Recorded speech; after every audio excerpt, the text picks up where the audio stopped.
What this project has been a demonstration of is an incredible opportunity for Kirkland, now and into the future, to continue sort of being able to support the tenets of growth management by building projects like this along major thoroughfares so that we protect our neighborhoods. And that has been a basic tenet of what we do in Kirkland forever.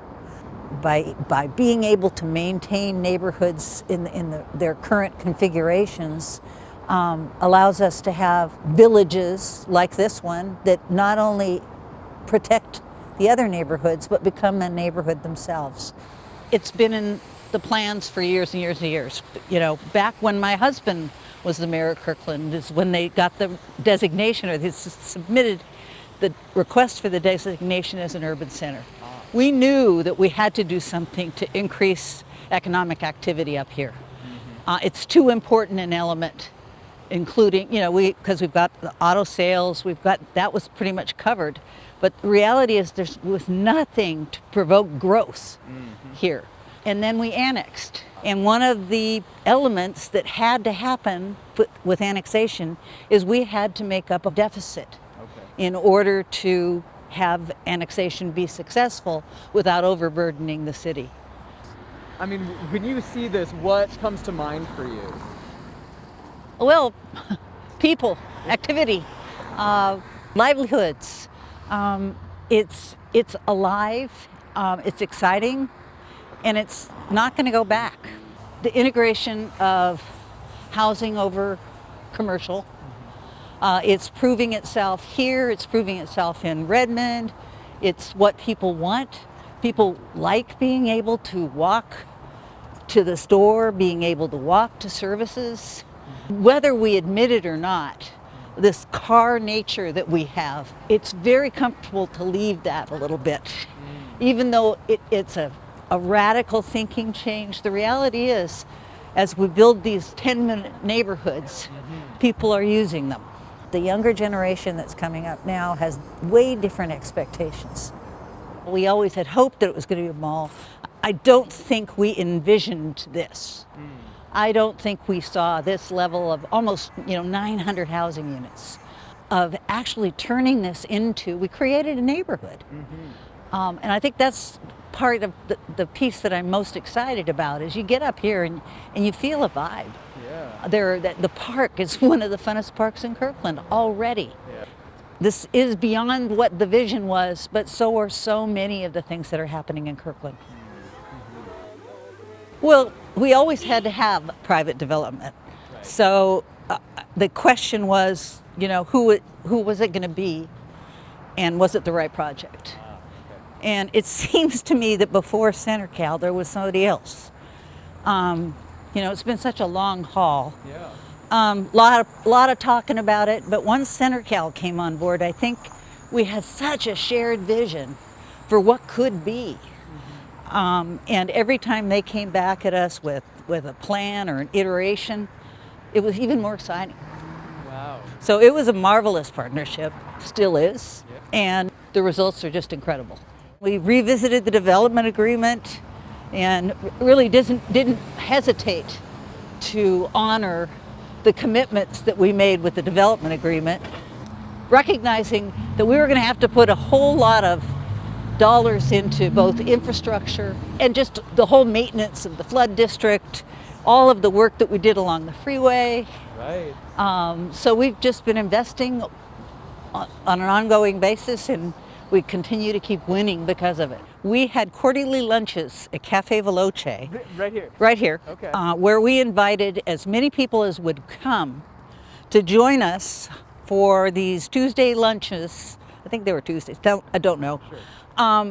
And most of the council would come, and we would simply talk to the business owners and listen to their concerns and tell them where we were going. We would do periodic updates from the planning department, from Public Works. It was such an open, collaborative process because people wanted something to happen. When you ask me what is my favorite thing about this whole project, it's like, what is it to me? It's an answer to prayers, years of prayers. but it's also an answer that incorporates a vision so much broader than what I think we had initially. And part of that vision came about because of those early symposiums that we did and bringing in the Urban Land Institute and actually recognizing the fact that there wasn't anything here. There was no there there. And what the Urban Land Institute told us to do was to make a there there. So combining this work with the Cross-Kirkland corridor became this natural symbiosis in terms of creating something at the end of the Cross-Kirkland Trail, or as now is in the middle of the Cross-Kirkland corridor. The connections are endless, so people can get here, they can commute back and forth.